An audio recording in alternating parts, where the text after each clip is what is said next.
take roll call here really quick. Robert Hoover. Here. Raymond Murrell. Here. William Burke. Yes. Robert Kyle. Yep, I'm here. Sydney Davis. Here. All right. It's Davidson. Stevenson, I'm so sorry. I was already moving on. No, you're good. You're I do good. have it right here. Okay, cool. Davidson. All right. A quorum is present.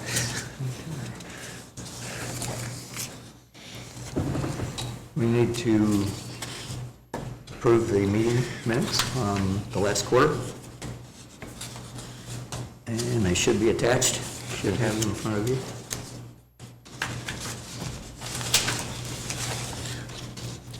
Move to approve the minutes as stated.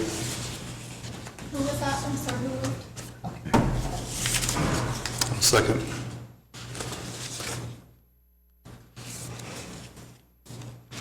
All in favor? Or are you going to call it? You're going to call it? No, you go ahead. Okay. All in favor? Aye.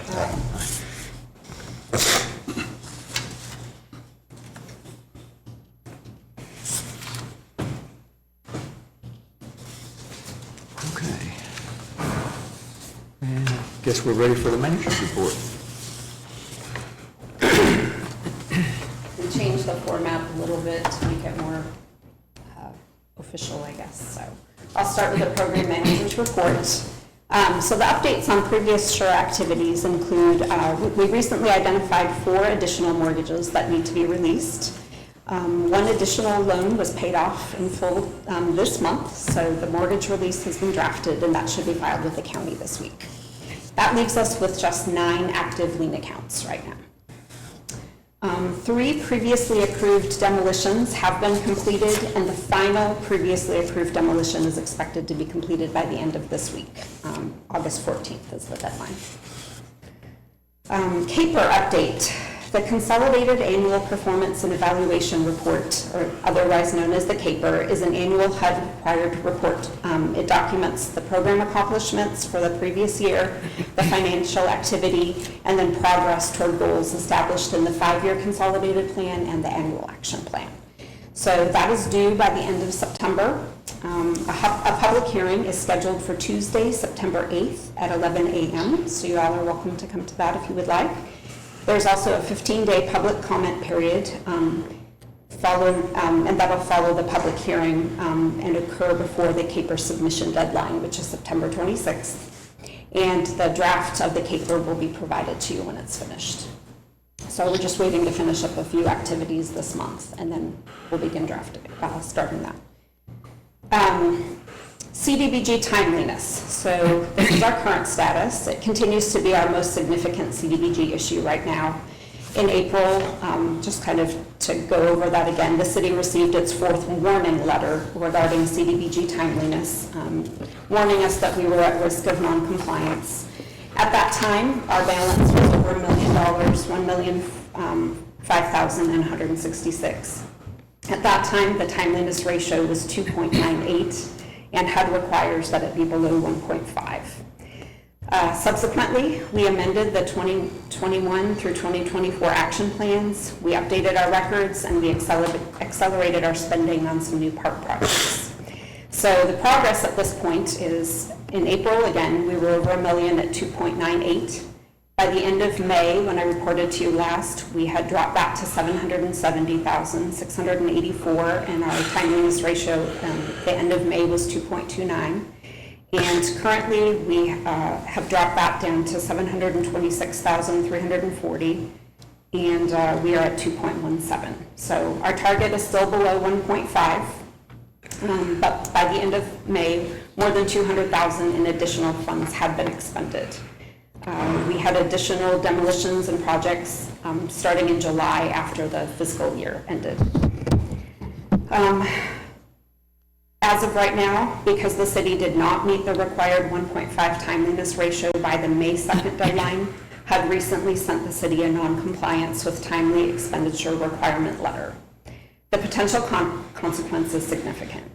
So what we had been allocated for the fiscal year 2026 for the CDBG grant was $331,393. The letter says that there's a potential reduction of $276,990, which would bring the grant to $54,403. A 5-page letter, response letter has been drafted for HUD.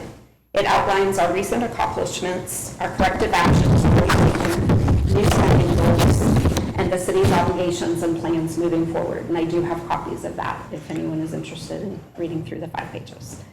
The response will be submitted to HUD this week. It's due by the 14th, and I will notify all SURA members once we receive our notification, or determination, I should say. So the key message for us is just we've made substantial progress. We need to continue moving our projects forward quickly to demonstrate to HUD that the city has a viable plan to correct our timeliness issue.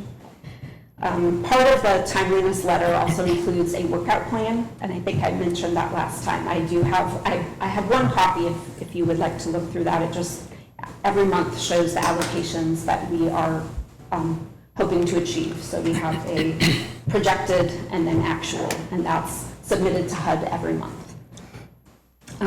As part of the city's workout plan, we were required to develop a budget demonstrating how CDBG funds will be expended quickly and effectively over the next 3 to 6 months.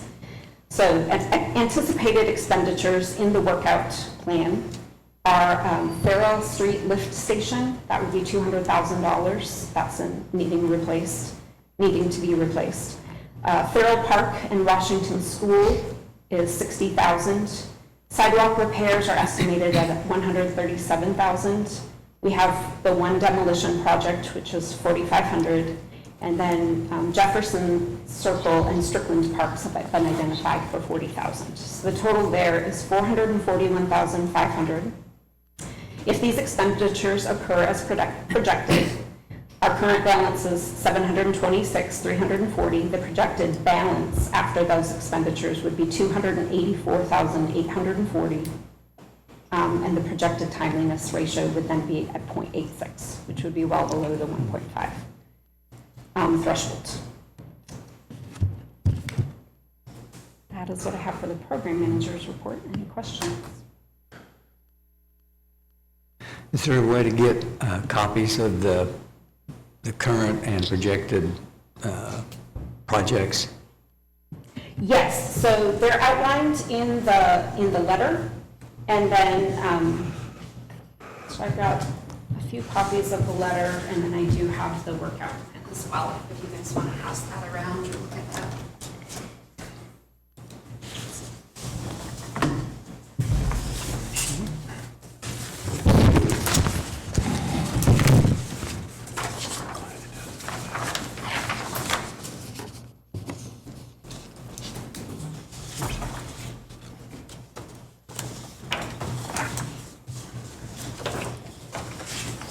And I'm happy to email those if you would like. Please, yeah.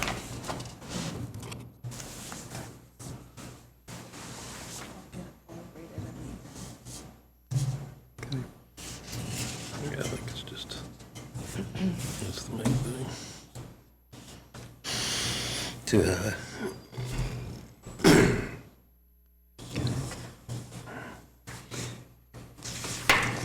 Yeah. An email of these would be helpful. Okay. Great. Then there's the repairs.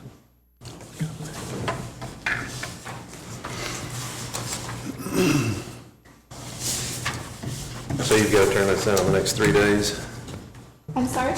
This needs to be to them within the next 3 days, whatever. Correct, yes. And we do have a HUD field representative in Oklahoma City, so I've been working closely with her. She has gone through the letter, she feels that it's solid, and she says she'll be advocating for us as well. So, yes, I have been working with her since April to kind of craft this, knowing that it was coming. And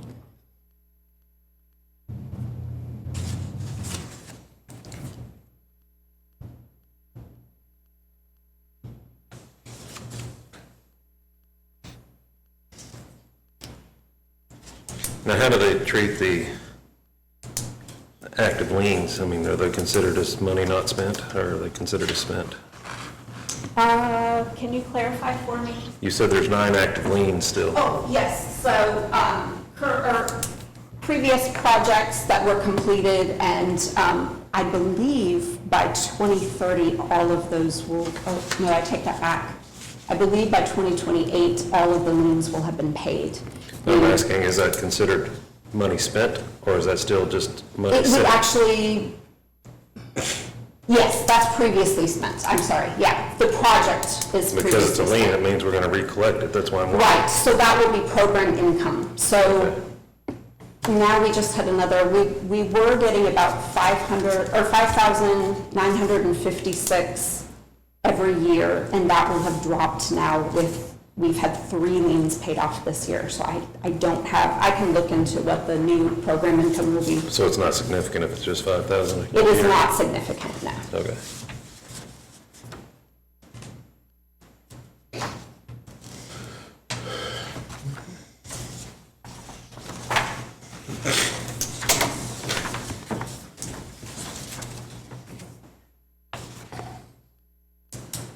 Any other questions? I have none. I have a motion to accept the report. Second. All in favor? Aye. Okay. Ready for the update? Yes. Okay. So our update on projects. The following activities have our previous and are continuing forward: clearance and demolition, so we'll continue demolition activities; administration, to continue the necessary program administration; and then public facilities and infrastructure. As mentioned previously, we have the Farrell Lift Station project, the Farrell Park Washington School project, sidewalk repairs, and Jefferson Circle and Strickland Parks. And Parks and Rec is still identifying other projects that CDBG can help with. So as long as they fall within that 51% or higher for low to moderate income area, then that qualifies for a CDBG activity. So in the planning phase, we restructured, so instead of just the housing rehabilitation, we have housing initiatives. So there are several housing initiatives currently being developed. First-time home buyer program, so we're partnering with Housing Alliance and local banks to try to offer first-time home buyer incentives. Acquisition, clearance, and disposition. So this would be acquiring properties with dilapidated structures where the person no longer wants the lot. They would just prefer to get rid of it. The city could acquire that. We would clear the property and then prepare it for resale for part of our infill lot development program. The infill lot development program, we're partnering with the county and nonprofit organizations. This will be, we'll be preparing lots, putting them in packages, and there's a percentage that will have to be for affordable housing. So the lots will be at a discounted price, whatever the commission agrees on, but then part of that package deal is that they will have to build affordable housing on a percentage of those lots. And then emergency repair assistance. So we're exploring partnering with another agency to administer this activity, because with just one CDBG manager right now, instead of what they used to have 3, we're trying to get another agency that we can contract to work with for emergency repairs. Other programs in development include street outreach. We'd be partnering with an agency that's participating in the Homeless Roundtable. So this would be part of CDBG regulations, is to try to help with the homeless. And then utility assistance, this would be homeless prevention. And again, partnering with an agency that will help distribute funds for utility assistance. What would be a one-time, a utility assistance per person or per household. Overall, we've made significant progress over the past several months. We've reduced our CDBG balance, again, by nearly $280,000 since April. We've completed multiple demolitions, initiated new projects, and developed a spending plan that's projected to bring our timeliness ratio down to 0.86. The potential reduction to our fiscal year 2026 grant is a serious concern, but we have taken corrective action, and we have a clear plan moving forward, and we remain hopeful.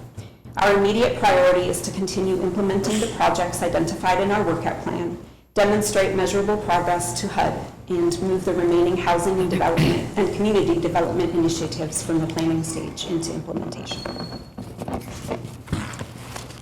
Can you remind me again what the Washington School project is and what that involves? I think everything is out in the open now, right? Yeah, yeah. So Levitas has set aside $3.5 million to redo the Farrell Park area, but part of that is clearing the Washington School. So the city approached CDBG and asked if we could help participate in the clearance. The schools actually have put up quite a bit of money for the clearance, and we said we could fund the other part. So By that it'll be clearance, do we cleared. mean demolition? I'm sorry? By Yeah. clearance, we mean demolition? Yes, yes. It will be completely removed because we entertained the idea for quite a bit if we can repurpose the school, but because of certain cancerous materials that were installed back then, this couldn't be repurposed. And as Kayla said, city, school, and couple other partners are putting money in the pot for this to be cleared out, and the residents even discussed they want to put a memorial with short history because this is significant landmark for that neighborhood. And once this is kind of the first step, once this is accomplished, then the park design will move forward. And according to the city manager, they were actually really rushing to get that cleared, but they've been working with people in the neighborhood to make sure that everything that they want out of Washington School is preserved for the memorial. So that's sort of the delay that's happening right now. Yeah. We all wanted to preserve the meaningful historic building, but it's pretty much not possible. Asbestos issues. It's everywhere. Yeah. Yeah. In order to remove that, pretty much we need to secure only the foundation. Yeah. Yeah. Any other questions? I have a question about, from this letter. One of the future commitments, it says administration. Project and the activity is administration. What does that really mean? I mean, that seems very vague. It's my salary, and then paper for copies. Okay. Yeah, Okay. anything Office that, supplies. Yeah, okay. anything that That's goes kind of what I with- was thinking, but I didn't know for sure. Yes. Okay, that's great. Yep. You should definitely be paid. Thank you, I appreciate that.